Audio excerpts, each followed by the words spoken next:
నమస్కారం. ప్రేక్షకులందరికీ శుభోదయం. ఈనాటి శుభయోగం శీర్షికన నిత్య జీవితంలో విద్యార్థులు విద్యారంగంలో విశేషంగా రాణించాలంటే, పోటీ పరీక్షల్లో అత్యున్నత స్థాయిలో రాణించాలంటే ఎలాంటి ప్రత్యేకమైనటువంటి మంత్రాన్ని చదువుకోవాలో, ఏ దేవాలయ దర్శనం చేయాలో పరిశీలిద్దాం. ప్రధానంగా విద్యార్థులు విద్యారంగంలో అమోఘంగా రాణించాలంటే, జ్ఞాపక శక్తిని పెంపొందింపజేసుకోవాలంటే, పోటీ పరీక్షల్లో అత్యున్నత స్థాయిలో రాణించాలంటే మేధా దక్షిణామూర్తి మంత్రాన్ని ప్రతిరోజు 21 సార్లు చదువుకోవాలి. ఈ మేధా దక్షిణామూర్తి మంత్రం ఏంటంటే, ఓం నమో భగవతే దక్షిణామూర్తయే మహ్యం మేధాం ప్రజ్ఞాం ప్రయచ్చ స్వాహ. ఇది మేధా దక్షిణామూర్తి మంత్రం. ఓం నమో భగవతే దక్షిణామూర్తయే మహ్యం మేధాం ప్రజ్ఞాం ప్రయచ్చ స్వాహ.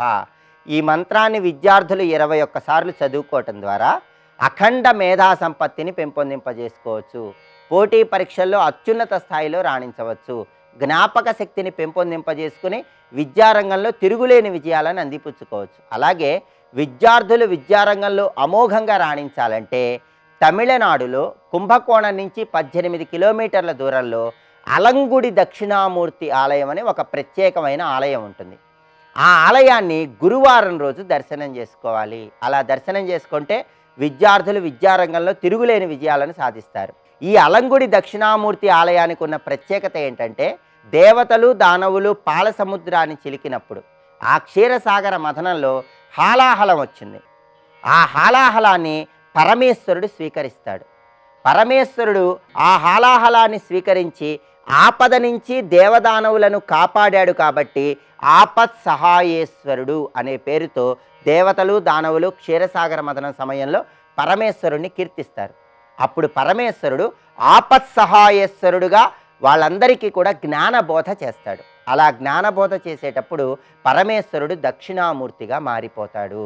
అలా పరమేశ్వరుడు హాలాహలాన్ని స్వీకరించిన తర్వాత దేవతలకు దానవులకు జ్ఞానబోధ చేస్తూ దక్షిణామూర్తిగా మారిపోయినటువంటి అద్భుతమైనటువంటి దివ్యక్షేత్రం అలంగుడి దక్షిణామూర్తి ఆలయం. ఈ అలంగుడి దక్షిణామూర్తి ఆలయంలో ప్రతి సంవత్సరము కూడా గురువు సంచారం మారేటప్పుడు ప్రత్యేకమైన పూజలు జరుగుతాయి. గురువు ఒక రాశిలో నుంచి ఇంకొక రాశిలోకి ఆయన సంచారం మారుస్తున్నప్పుడు ఈ దేవాలయంలో జరిగే ప్రత్యేకమైన పూజలు దర్శనం చేసుకుంటే విద్యార్థులందరూ దక్షిణామూర్తి అనుగ్రహానికి చాలా సులభంగా పాత్రులవుతారు. గురువు అతిచారం ప్రభావం వల్ల ధనుస్సు రాశిలో నుంచి మకర రాశిలోకి ప్రవేశిస్తున్నాడు. అంటే గురువు సంచారం మారుతోంది.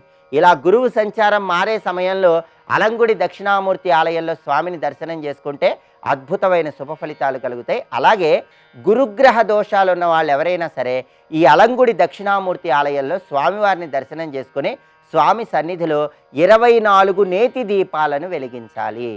అలా 24 నేతి దీపాలు వెలిగించి 24 ప్రదక్షిణలు చేస్తే జాతకంలో ఎలాంటి గురుగ్రహ దోషాలున్నా సరే ఆ గురుగ్రహ దోషాలన్నీ తొలగింపజేసుకోవచ్చు. గురుగ్రహ దోషం లేని వాళ్ళు మాత్రం ఏ సంఖ్యలో అయినా సరే ఈ ఆలయంలో దీపాలను వెలిగించుకోవచ్చు.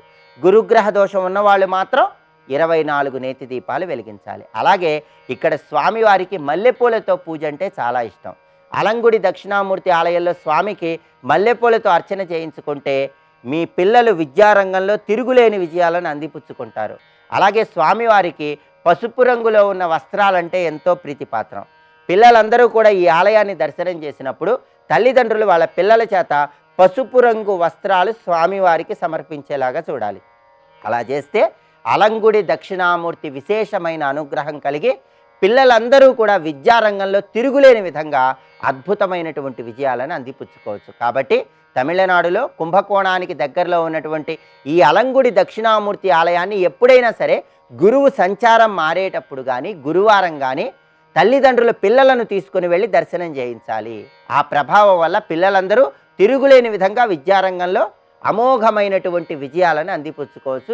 రేపటి శుభయోగం శీర్షికన శుక్రవారం సందర్భంగా ద్వారలక్ష్మీ పూజ ఎలా చేస్తే అఖండ ఐశ్వర్య ప్రాప్తిని సిద్ధింపజేసుకోవచ్చు, ద్వారలక్ష్మీ పూజ అంటే ఏంటో పరిశీలిద్దాం.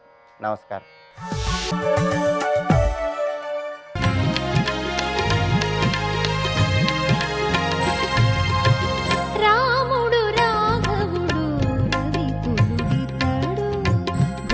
జగపతి అయిన పురుష నిధాన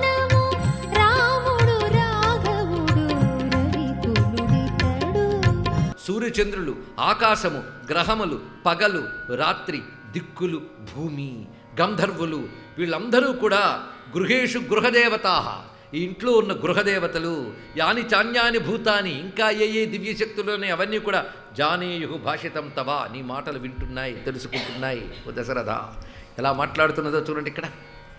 ఇది దేవీ మహేశ్వాసం పరిగృహ్యాభిషస్యచ, ఈ విధంగా మహాయోధుడు ధనుర్ధారి అయిన దశరథుని ప్రతిజ్ఞాబద్ధుని చేసి మాట్లాడిందిట. అంటే అంత యోధుడు కూడా ఈమె ప్రతిజ్ఞకు బద్ధుడు చేయడం చెప్పడానికే మహేశ్వాసం పరిగృహ్య అనే మాట చెప్పడంలో విశేషం ఇది. అలా ప్రతిజ్ఞాబద్ధుని చేసి అప్పుడు మళ్ళీ అతని చేత మరొక మాట అనిపించి, నేను చెప్పానుగా ఇచ్చిన మాట తప్పను అని మళ్ళీ అన్నట్టు నొక్కి, అప్పుడు నేను నీకు విశేషంగా ఏం చెప్పట్లేదు, ఒకప్పుడు నువ్వు నాకు 2 వరములు ఇస్తానని మాట ఇచ్చావు. అది ఎప్పుడో తెలుసా? దేవాసుర సంగ్రామం జరిగినప్పుడు నువ్వు ఆ దెబ్బకి మూర్ఛపోతే నేను నిన్ను కాపాడేనా సమయంలో, అప్పుడు నాకు నువ్వు ప్రాణమిచ్చిన దానవయ్యేవి గనక తతో మే ప్రదదవు వరవు, 2 వరములు కోరుకోమన్నావు. నేను మందహాసం చేసి నాకు అవసరమైనప్పుడు అడుగుతానులే అన్నాను. అంటే కేవలం భార్యగానే కాదు, ఒక ప్రాణదాతగా కూడా. ఆ సమయంలో నువ్వు నాకు ఆ వరములు 2 నేను నీ అంతటి నువ్వే ఇచ్చావు, అప్పుడు నేను తర్వాత అడుగుతానులే అన్నాను. ఇప్పుడు ఆ సమయం వచ్చింది, అడుగుతున్నాను అంటూ అభిషేక సమారంభో రాఘవస్యోపకల్పిత అనేనైవ అభిషేకేన భరతో మే విషిచ్యతాం. ఏ అభిషేక సామగ్రి అంతా రాముడి పట్టాభిషేకం కోసం సిద్ధం చేసేవో అదే సామగ్రితో భరతునికి పట్టాభిషేకం జరగాలి. రెండవది నవపంచచ వర్షాన్ని దండకారణ్యమాశ్రిత చీరాజన జటాధారి రామో భవతు తాపసః. మాటలన్నీ చాలా చిత్రమైనవి. రాముడు తపస్విగా దండకారణ్యాన్ని ఆశ్రయించి 14 ఏళ్ళు అక్కడ ఉండాలి. ఇది నా యొక్క 2 వరములు అని చెప్పగానే పిడుగుపడ్డట్టుగా ఒక్కసారి కూలిపోయాడు. కొంతసేపటికి తేరుకొని అహోద్ధిగితి ఛీ అని తిట్టుకున్నట్టు ఒక్కసారి. ఇక్కడ దశరథుని వేదన చూడాలండి. అనేక విధాలుగా నీ కాళ్ళు పట్టుకుంటాను, బ్రతిమలాడుతాను, దయచేసి మాట వెనక్కి తీసుకో, ఇలాంటి మాట్లాడుతున్నావేంటి? పైగా ఇది నిర్ణయం నాదనుకున్నావా? మొత్తం ప్రజల నిర్ణయం. రేపు పొద్దున మొహం ఎలా చూపిస్తాను ప్రజలకి? నేను పాలకులకి ఎలా నా మొహం చూపిస్తాను? మంత్రులతో ఏం మాట్లాడతాను నేను? ఏమిటి నా పరిస్థితి? పైగా రామా, ఇప్పుడే నేను చెప్పాను వెళ్ళి దీక్ష వహించు, రేపు నీకు పట్టాభిషేకం. మళ్ళీ పిలిచి నీకు పట్టాభిషేకం లేదంటే రాముడు దీనవదనాన్ని నిన్ను చూసి తట్టుకోగలనా? ఏమిటి నువ్వు మాట్లాడుతున్నది అంటూ ప్రతామ్యవా ప్రజ్వలవా ప్రణశ్యవా సహస్రసోవా స్ఫుటితామహిం వ్రజ నతే కరిష్యామి వచస్సుదారుణం మమాహితం కేకయ రాజపాంసని. కేకయ రాజకులంలో చెడబుట్టినదానా, నన్ను తగలబెట్టినా, ముక్కలు చేసినా, నీకు నువ్వు ముక్కలు చేసుకున్నా, భూమిలో దూరిపోయినా నువ్వు చెప్పిన మాట నేను చెయ్యను సుమా అని చెప్పి మళ్ళీ ఏడుస్తూ నా మాట విను, వెనక్కి తీసుకో అంటే చెయ్యను అని మళ్ళీ అనలేకపోతున్నాడు. చూడండి సత్యబద్ధుడు. దాని చేత సత్యబద్ధ చెయ్యను అనలేకపోతున్నాడు. నువ్వు మాట వెనక్కి తీసుకో అంటున్నాడు మళ్ళీ వెంటనే. సభూమి పాలో విలపన్ అనాథవత్ స్త్రియా గృహీతో హృదయేతి మాత్రయా పపాత దేవ్యాశ్చరణౌ ప్రసారితౌ ఉభావ సంస్పృశ్య యథాతురస్తథా. వెంటనే ఆ దుఃఖంతో ఆమె పాదాలు పట్టుకోవడానికి 2 చేతులు చాచెట్టండి. వెంటనే ఆమె పాదాలు వెనక్కి తీసుకుంటే అలాగే నేల మీద పడిపోయేట చతికిలబడి ఏడుస్తూ దశరథుడు. పైగా మళ్ళీ బ్రతిమలాడుతున్నాడు. 2 సర్గలు ఈ బ్రతిమలాడడంతోనే చాలా విశేషంగా ఉన్నాయి. పైగా ధర్మబంధేన బద్ధోస్మి నష్టాత మమ చేతన అంటే ధర్మనిష్ట దశరథునికి ఎంత ఉన్నదనేది ఇక్కడ పరిశీలించాలి. ఇక్కడ ఇంత బతిమలాడవలసిన అవసరం ఉందండి. నీ ఏడుపు నువ్వేడు, నేను వెళ్ళి పట్టాభిషేకం చేస్తాను, ఎవడు వద్దంటాడు అక్కడ. ఇది ఆలోచించవలసిన అంశం ఇక్కడ. సత్యనిష్ట అది తెలుసుకోవాలి. దశరథుని యొక్క సత్యనిష్ట. మోహంతో మాటిచ్చాడా? ప్రాణాన్ని రక్షించిన సమయంలో తానిచ్చినటువంటి వరములు ఆమె కోరుకున్నది. పైగా నువ్వు చెప్పింది చేస్తాను అని ప్రతిజ్ఞ పట్టాడు గనక ఇప్పుడు ఇది సత్యానికి సంబంధించిన మాట. అందుకే ధర్మబంధేన బద్ధోస్మి నష్టాచ మమ చేతన. ధర్మబంధముతో బంధితున్నయ్యాను, నా బుద్ధి సరిగ్గా పనిచేయట్లేదు. ఒక్క మాట, జ్యేష్ఠం పుత్రం ప్రియం రామం ద్రష్టుమిచ్చామి ధార్మికం. ధార్మికుడు నా పెద్ద కొడుకు ప్రియమైన వాడు రాముడిని చూడాలని నాకు అనిపిస్తోంది ఇప్పుడు అనుకుంటున్నాడు. ఎందుకంటే రేపు పొద్దునే ముహూర్తం నిర్ణయించేనే అని వేదన పడుతూ అనుకుంటున్న సమయంలో అప్పుడు వశిష్ఠుల వారు, తెల్లవారిపోయిందండి, రాత్రి దాటిపోయింది, తెల్లవారుతుంది. వశిష్ఠుల వారు తన ఆశ్రమం నుంచి వచ్చారట. వశిష్ఠుడితో పాటు వామదేవుడు, జాబాలి ఇత్యాది మహర్షులు వివిధములైన పట్టాభిషేక ద్రవ్యములు అవన్నీ తీసుకుని వచ్చి ఇక్కడ రాజు ఉన్నారు కనుక ఆ రాజు గృహం ముందు ఉన్నారు. వీరికి కూడా అంతఃపుర ప్రవేశం లేదండి, అనుమతి లేకుండా. అందుకు వాళ్ళు అక్కడే నిలబడి ఉన్నారట. ఆ సమయంలో అక్కడికి వచ్చాడు సుమంత్రుడు. ఆయన చూసి వశిష్ఠ క్షిప్రమాచక్ష్వ నృపతేర్మామిహాగతం, నువ్వు వెంటనే రాజుని పిలువు, సమయం అతిక్రమించకూడదు అని చెప్పగానే, పైగా అభిషేకాయ రామస్య సగతిష్టంతి పార్థివై, సమస్తములైన రాజులు వచ్చారు అభిషేకం కోసం. ఎందుకంటే రాముడికి పట్టాభిషేకం అంటే అనేక ప్రాంతాల నుండి రాజులు మంత్రులు అందరూ వచ్చి ఉన్నారు ఇక్కడ. పైగా యోగము దగ్గరికి వచ్చేస్తుంది, పుష్యయోగ సుముహూర్తం దగ్గరికి వస్తున్నది అని చెప్పగానే ఆనందంగా లోపలికి వెళ్ళాడు మహానుభావుడైన సుమంత్రుడు. వెళ్ళిన వెంటనే రాజు చాలా వేదనగా కనబడ్డట. ఆశ్చర్యపోయాడు. నిన్న సాయంత్రం మేము చూసాం ఎంత ఉత్సాహంగా వెలిగిపోతున్నాడు, ఇప్పుడేమిటి అంత హతాశుడై ముఖమంతా నీరసపడి అలా ఉన్నాడేమిటి? పైగా తల వంచుకుని కూర్చున్నాడు ఆయన ఆ శయ్యపై. అక్కడ నిలబడి ఉంది కైకేయి. ఏమిటి ఇలా ఉన్నాడని చూస్తూ ఉంటే వెంటనే ఆమె చెప్తోంది కైకేయి, సుమంత్ర రాజా రజనీం రామహర్ష సముత్సుక ప్రజాగర పరిశ్రాంతో నిద్రయావశమే ఇవాన్. రాముడికి పట్టాభిషేకమైన ఉత్సాహంతో రాత్రంతా నిద్ర లేకపోవడం వల్ల రాజు అలా ఉన్నాడు. తద్గచ్చ త్వరితం సూత రాజపుత్రం యశస్వినిం రామమానయ భద్రంతే నాత్రకార్య విచారణ. కనుక నువ్వు తొందరగా వెళ్ళి యశస్వి అయిన రాజపుత్రుడైన రామచంద్రమూర్తిని వెంటనే తీసుకురా, ఇప్పుడు ఆలోచించడానికి కూడా సమయం లేదు సుమా అనంటే, అసుత్వ రాజవచనం కథం గచ్చామి భావిని అన్నట్ట. రాజు మాట కాకుండా నేను ఎలా వెళ్తాను అన్నట్టండి. వెంటనే తల వంచుకునే అంటున్నాడు, సుమంత్ర రామం ద్రక్ష్యామి శీఘ్రమానయ సుందరం. ఆ రాముడిని చూడాలనుకుంటున్నానయ్యా, తొందరగా తీసుకురా అన్నట్ట దశరథుడు. వెంటనే బయలుదేరుతున్నాడు. సరిగ్గా సుమంతుడు బయటకు వచ్చి వెళుతూ ఉంటే అయోధ్య వీధులు ఎలా ఉన్నాయో మళ్ళీ వర్ణిస్తున్నాడండి. కిక్కిరిసిపోయి ఉన్నాయట అయోధ్య వీధులు అందరూ కూడా మొత్తం. ఎందుకంటే ఇక్కడ వశిష్ఠుల వారు ఉన్నారు, దశరథుడు బయటకు వస్తాడు, ఆయన ఏం చెప్తాడో విందామని ముఖ్యమైన రాజులందరూ అక్కడ ఉన్నారు. అక్కడ ఇటువైపు మొత్తం అయోధ్య వీధులన్నీ కూడా రామమందిరం వరకు, రామమందిరం అంటే రాముడి యొక్క భవనం వరకు ప్రజలతో కిక్కిరిసిపోయిందిట.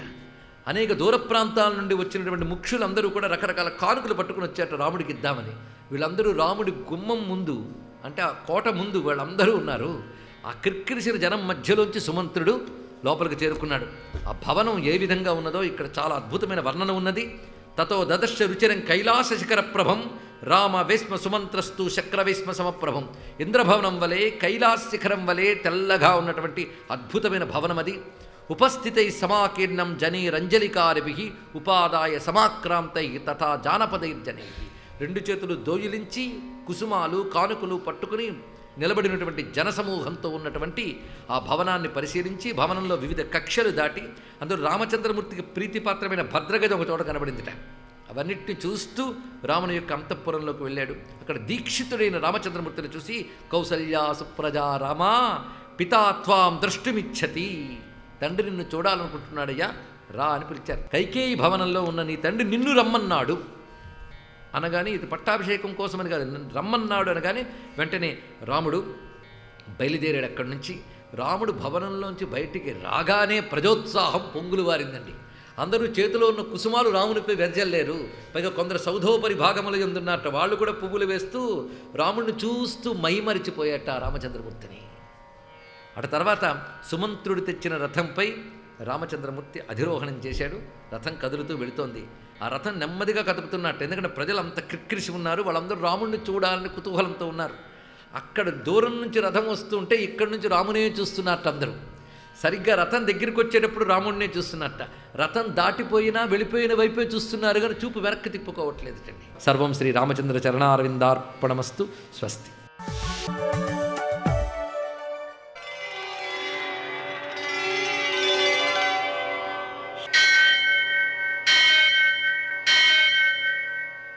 సహస్రశీరుషం దేవం విశ్వాక్షం విశ్వశంభువం విశ్వం నారాయణం దేవమక్షరం పరమం పదం విశ్వతః పరమాం నిత్యం విశ్వం నారాయణగుం హరిం విశ్వమేవేదం పురుషస్తద్విశ్వముపజీవతి పదిం విశ్వస్యాత్మేశ్వరగుం శాశ్వతగుం శివమచ్యుతం నారాయణం మహాజ్ఞేయం విశ్వాత్మానం పరాయణం.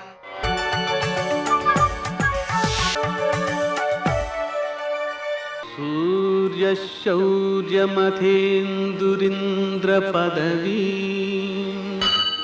सन्मङ्गलं मङ्गलम्। నమస్తే భగవన్ దేవ దత్తాత్రేయ జగత్ప్రభో సర్వబాధా ప్రశమనం కురు శాంతిం ప్రయచ్చమే. నేటి కాలమాన విశేషాలను గమనిద్దాం. స్వస్తి శ్రీ చాంద్రమాన శార్వరినామ సంవత్సరం ఉత్తరాయణం, వసంత ఋతువు, వైశాఖ మాసం, శుక్లపక్షం, గురువారం. సూర్యోదయం 5:54, సూర్యాస్తమయం 6:32. తిథి సప్తమి మధ్యాహ్నం 2:32 వరకు. నక్షత్రం పుష్యమి రాత్రి 1:53 వరకు. వర్జం ఉదయం 9:59 నుంచి 11:34 వరకు. దుర్ముహూర్తం ఉదయం 9:59 నుంచి 10:49 వరకు. మరల మధ్యాహ్నం 3:01 నుంచి 3:52 వరకు. అమృతకాలం రాత్రి 7:31 నుంచి 9:07 వరకు. రాహుకాలం గురువారం కాబట్టి మధ్యాహ్నం 1:30 నుంచి 3 గంటల వరకు. అష్టకవర్గ రీత్యా శుభప్రదమైన సమయం మధ్యాహ్నం 1 గంటకు. నేటి విశేషం గురువారం, విశేషించి విద్యారణ్య జయంతి, గంగావతారం. వైశాఖ మాసం గంగావతారం రోజున గంగను స్మరించుకుంటూ స్నానం చేయడం కానీ, గంగలో స్నానం చేయడం కానీ, ఏ నదిలో స్నానం చేసినా ఆ నదిని గంగను స్మరించడం కానీ. ఉదాహరణకి గంగే చయమునే చేవ గోదావరి సరస్వతి నర్మదే సింధు కావేరి జలేస్మిన్ సన్నిధిం కురు అనే స్మరణ చేసినట్లయితే ఏమవుతుంది? అన్ని నదులు కూడా ఈ నీటిలో ప్రవేశించాలి అని కోరినట్లు అవుతుంది. అన్ని నదుల్లో స్నానం చేసినటువంటి ఫలితము వస్తుంది. వాటిని స్మరిస్తేనే ఫలితం అండి. గంగా గంగేతి యో బ్రూయాద్యోజనానాం శతైరపి ముచ్యతే సర్వపాపేభ్యో విష్ణులోకం సగచ్చతి. 100 యోజనాల దూరంలో ఉన్నవాడైనా సరే గంగా గంగా గంగా అనుకుంటే అన్ని పాపాలు పోయి విష్ణులోకాన్ని చేరుకుంటాడు అనే విషయాన్ని చెబుతున్నారు శాస్త్రంలో. అందుకని ఆ నదీ స్మరణ, నదిలో స్నానం చేస్తే ఉత్తమం. నదిలో స్నానం చేసే అవకాశం లేకపోతే కనీసం స్మరణైనా చేయడం. ఆ విధంగా చేసినట్లయితే వైశాఖ స్నానం అనేటువంటిది ఎక్కువ విశేషమైన సత్ఫలితాన్ని ఇస్తుంది ఈ గంగావతారం రోజున. అలాగే మనకు గురువారం కాబట్టి దత్తాత్రేయారాధన సత్ఫలితాన్ని ఇస్తుంది. విద్యారణ్య జయంతి కాబట్టి విద్యారణ్యుని మనం ప్రార్థించుకోవడం ద్వారా, ఆయన్ని పూజించుకోవడం ద్వారా, ఆయన రచనలను చదువుకోవడం ద్వారా మనము ధార్మికమైన శక్తిని పెంపొందించుకోగలుగుతాం. నేటి ఆణిముత్యాలు.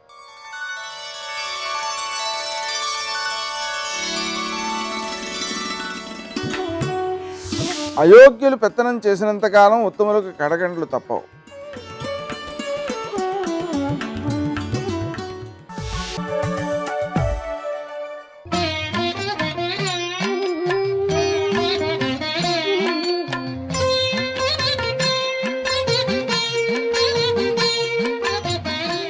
ఓం నమో నారాయణాయ.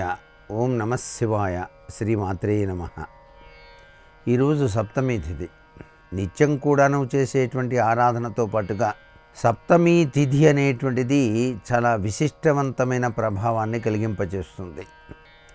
సాక్షాత్తు నారాయణ స్వరూపతత్వంలో విరాజిల్లేటువంటి ఆ యొక్క సూర్య భగవాన్ని ఈ రోజున రాగి చెంబులోని నీళ్లతో కొద్దిగా పసుపు కుంకుమ వేసి సూర్యుడికి ఎదురుగా నిలబడి 2 చేతులు కూడాను ఎత్తి సూర్యుని వైపు తిరిగి తూర్పు వైపు 3 సార్లు అర్ఘ్యప్రదానం చేయాలి.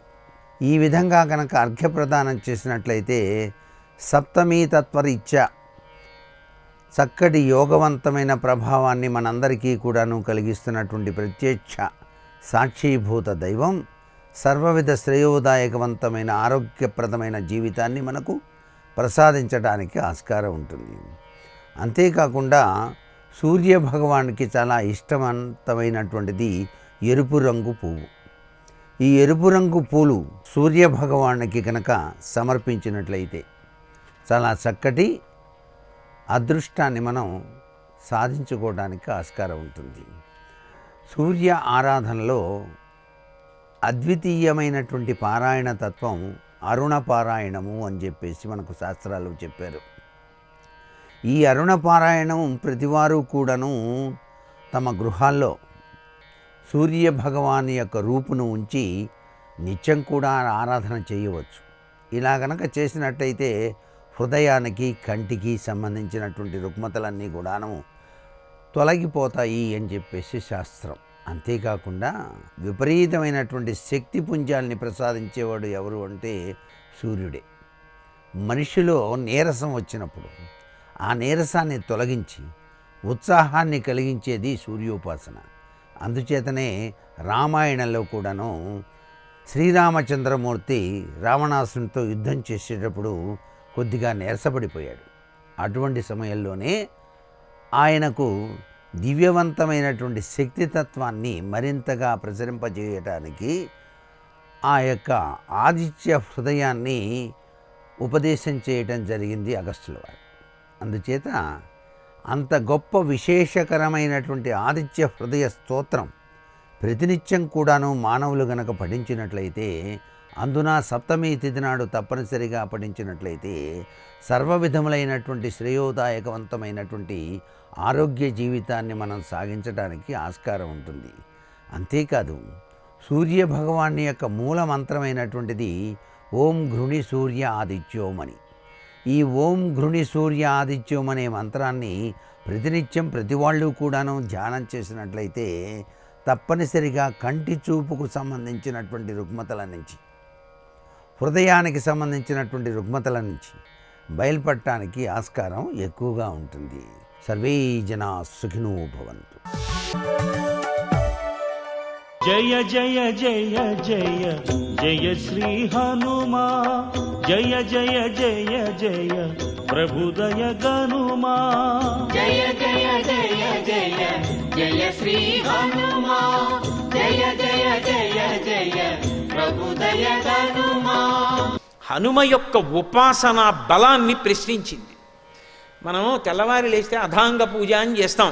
ఏదో పాదౌ పూజయామి, గుల్భౌ పూజయామి, జంఘే పూజయామి, జానుని పూజయామి, ఊరుం పూజయామి, కటిం పూజయామి, నాభిం పూజయామి, ఉదరం పూజయామి, వక్షస్థలం పూజయామి, కంఠే పూజయామి, చుబుకం పూజయామి, ఓష్టే పూజయామి, నాసికాం పూజయామి, నేత్రౌ పూజయామి, లలాపుటం పూజయామి, భుజౌ పూజయామి, స్కందౌ పూజయామి, శిర పూజయామి, సర్వాణ్యంగాని పూజయామి అని.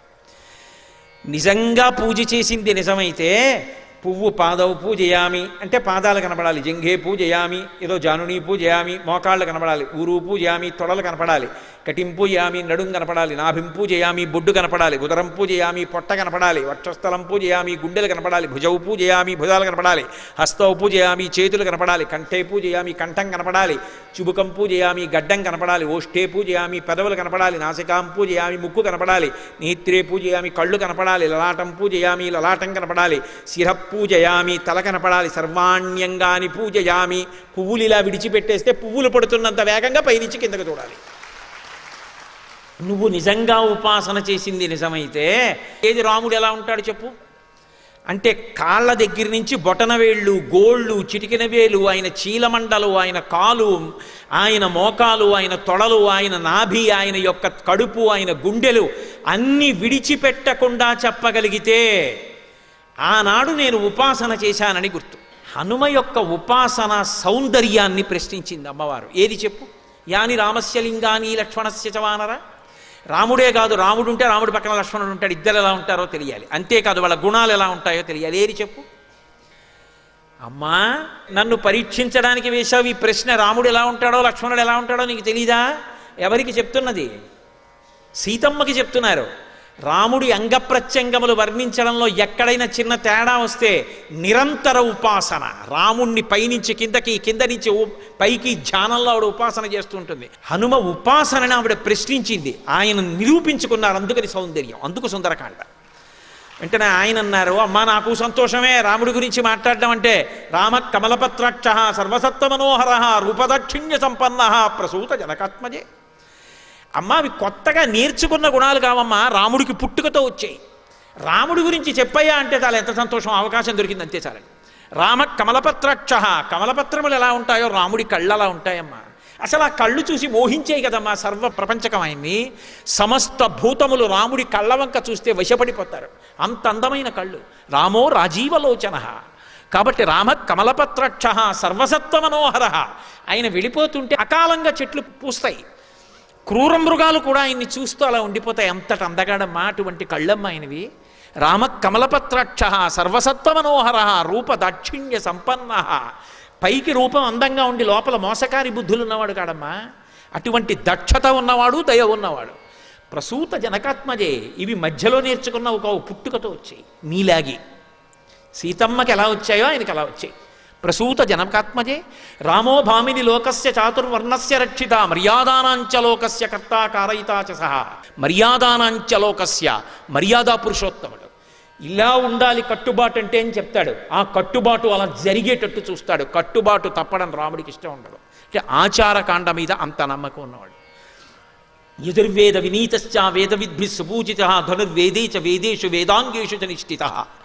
అమ్మ రాముడికి వేదాలన్నీ తెలుసు, యజుర్వేదం విశేషంగా తెలుసు. యజుర్వేదంలో పుట్టాడు. యజుర్వేదం ఎందుకంత గొప్పదైందంటే యజ్ అంటే ఆరాధన. యజుర్వేదం చదువుకుంటే దేవతల్ని ఆరాధించి దేవతల యొక్క అనుగ్రహాన్ని పొందడం తెలుస్తుంది.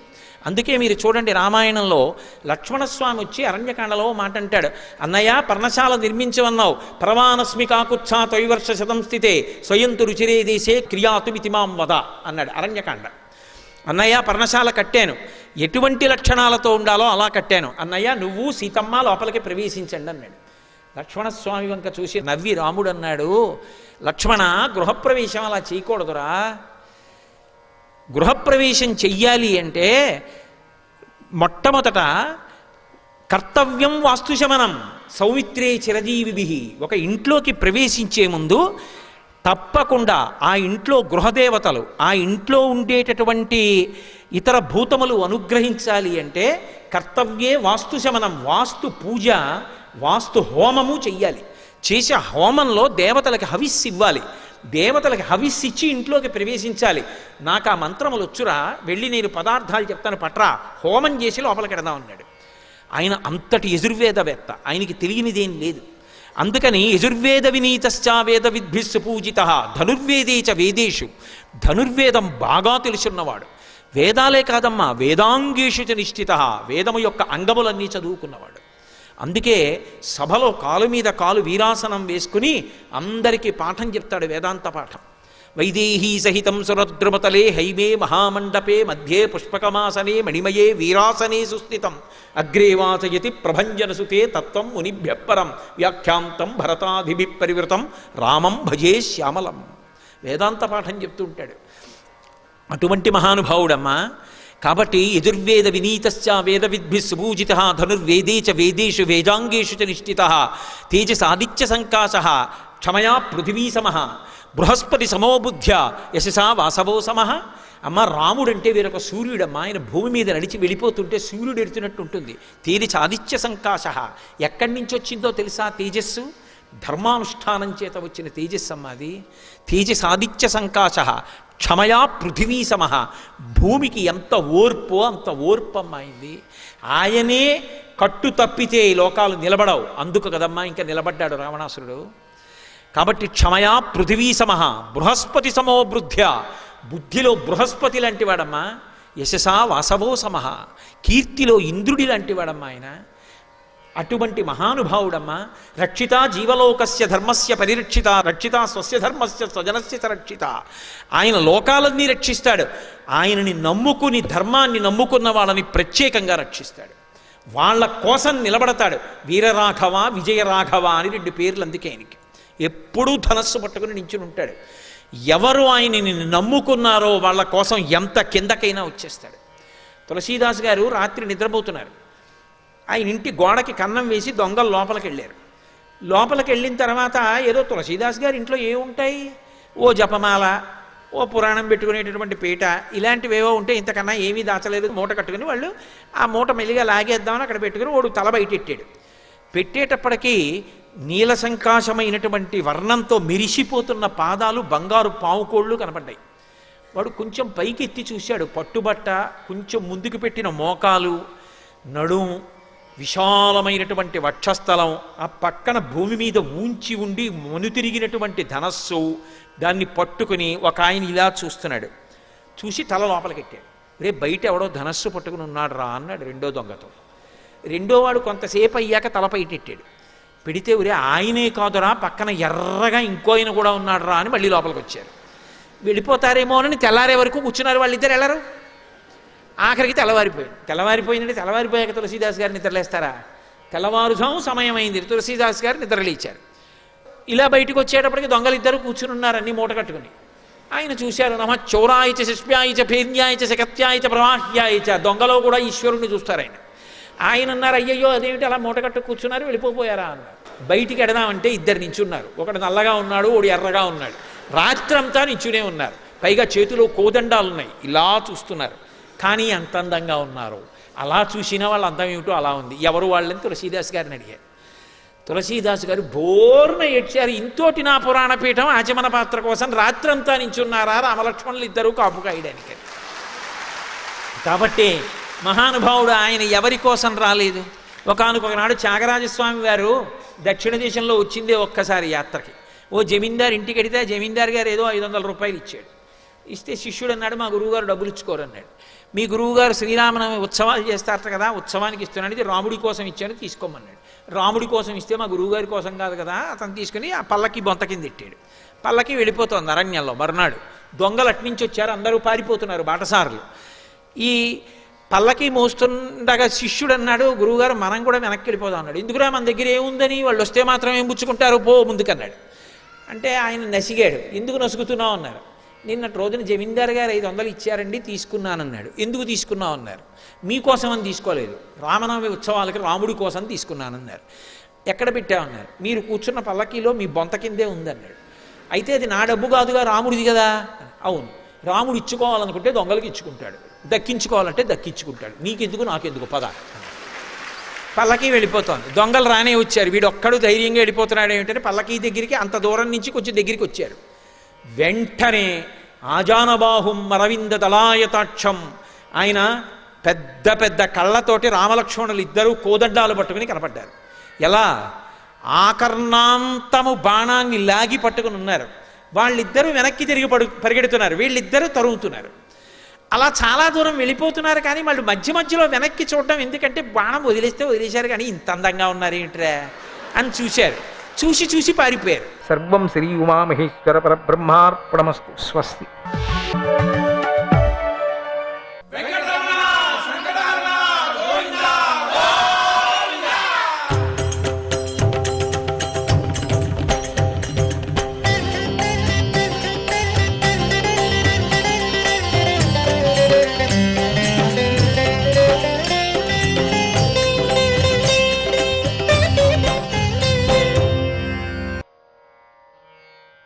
శ్రీ మహాగణపతే నమః. శ్రీ సరస్వత్యే నమః. శ్రీపాదవల్లభ నరసింహ సరస్వతి. శ్రీ గురు దత్తాత్రేయాయ నమః. ఓం నమో వెంకటేశాయ.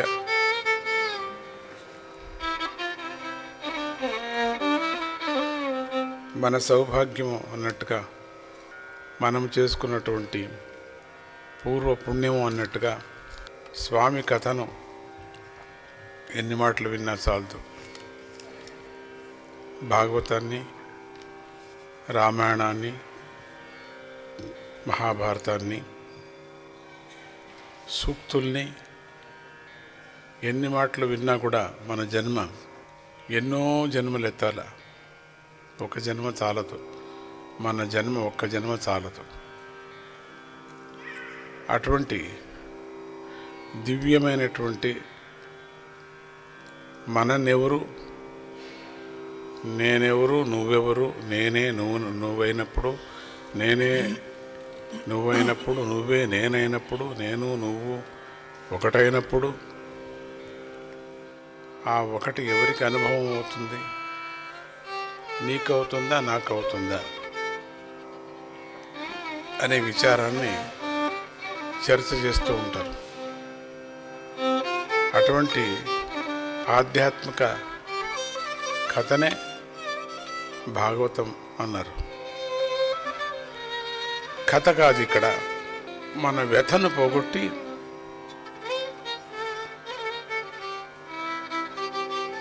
ఆ పరమాత్మ యొక్క సుమధురమైనటువంటి తన యొక్క జీవిత చరిత్ర కథ ద్వారా ఆధ్యాత్మ తత్వాన్ని బోధించేటువంటిది భాగవతం. కృష్ణుడి కథ వింటున్నాము అనే బదులు మన కథ వింటున్నాము అనాలా? మనము దాంట్లో ఎక్కడున్నాము అనేది యోచన చేయాలి. మనం ఏ పేజీలో ఉన్నాము అనేది యోచించాలి. అటువంటి దివ్యమైనటువంటి కథనే కలియుగంలో ఆధ్యాత్మ తత్వాన్ని బోధించే దివ్యమైనటువంటి చరిత్ర శ్రీనివాస కళ్యాణం. మనోబుద్ధి ఐక్యమే కళ్యాణం. ఇంద్రియాల్లో చేరినటువంటి వర్గాలని, హర్షడ్ వర్గాల రూపమైనటువంటి దుర్మార్గాల్ని సంహారం చేసేటువంటిది దుష్ట సంహారం. మనలో ప్రవహించేటువంటి ఆ గంగా తత్వాన్ని మనకు పానం చేయించేటువంటిది, అమృత పానం చేయించేటువంటిదే శ్రీనివాస కళ్యాణం. మన కోసం ఎంత కష్టపడతాడో, మన అజ్ఞానాన్ని దూరం చేయటానికి తాను అజ్ఞానంగా ఆడినట్టుగా ఆడుతూ మనలో చేరి మనది మనకే అర్థమయ్యేటట్టుగా చెప్తాడు.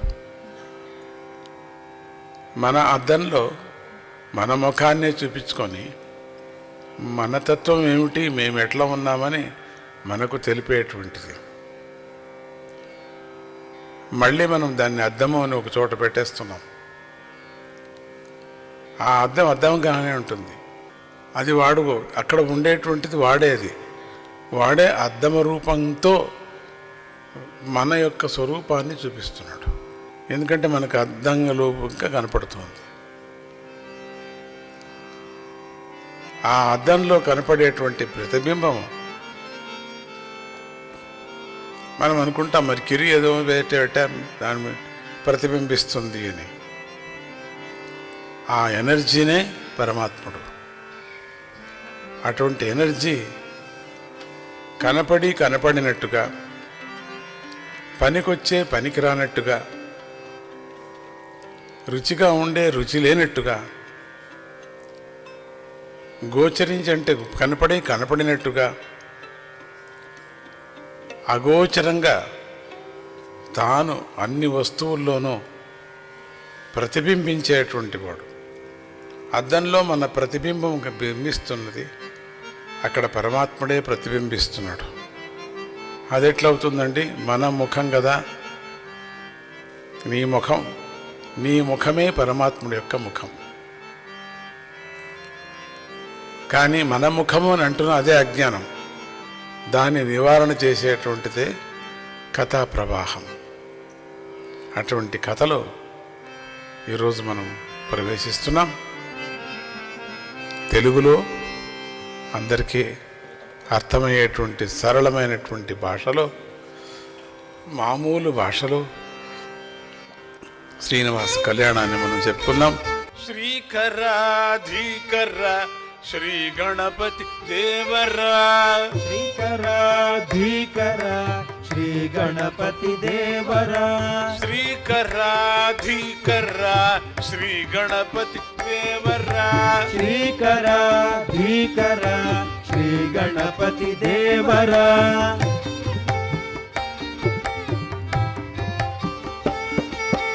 భయకర జయకర లంబోదర్ కావరా, భయహర జయకర లంబోదర కావరా, భయకర జయకర లంబోదర్ కావరా, భయహర జయకర లంబోదర కావరా, లంబోదర కావరా, లంబోదర కావరా. కరాధీకర శ్రీ గణపతి దేవరా, భయహర జయకర లంబోదర కావరా.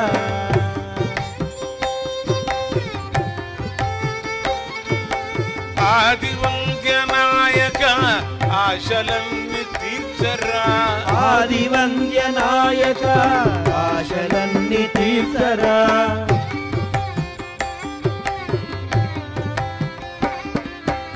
ఆత్మలింగ సాధక అచల భక్తి నీయరా, ఆత్మలింగ సాధక అచల భక్తి నీయరా, ఆత్మలింగ సాధక అచల భక్తి నీయరా, నీయరా ఆత్మలింగ సాధక అచల భక్తి నీయరా శ్రీకర ధీకర శ్రీ గణపతి దేవరా శ్రీకర ధీకర శ్రీ గణపతి దేవరా భయహర జయకర లంబోదర కావర భయహర జయకర లంబోదర కావర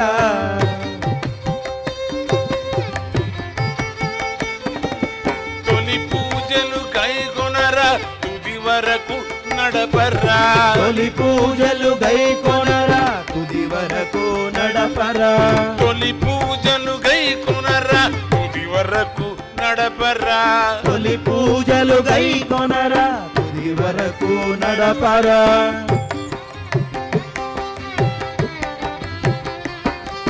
సచ్చిదానంద గురువర మా తోడుగా నిలవరా సచిదానంద గురువర మా తోడుగా నిలువరా సచ్చిదానంద గురువర మా తోడుగా నిలువరా సచిదానంద గురువర మా తోడుగా నిలువరా శ్రీకర ధీకర శ్రీ గణపతి దేవర భయహర జయకర లంబోదర కావర శ్రీకర ధీకర శ్రీ గణపతి దేవర భయహర జయకర లంబోదర కావర లంబోదర కావర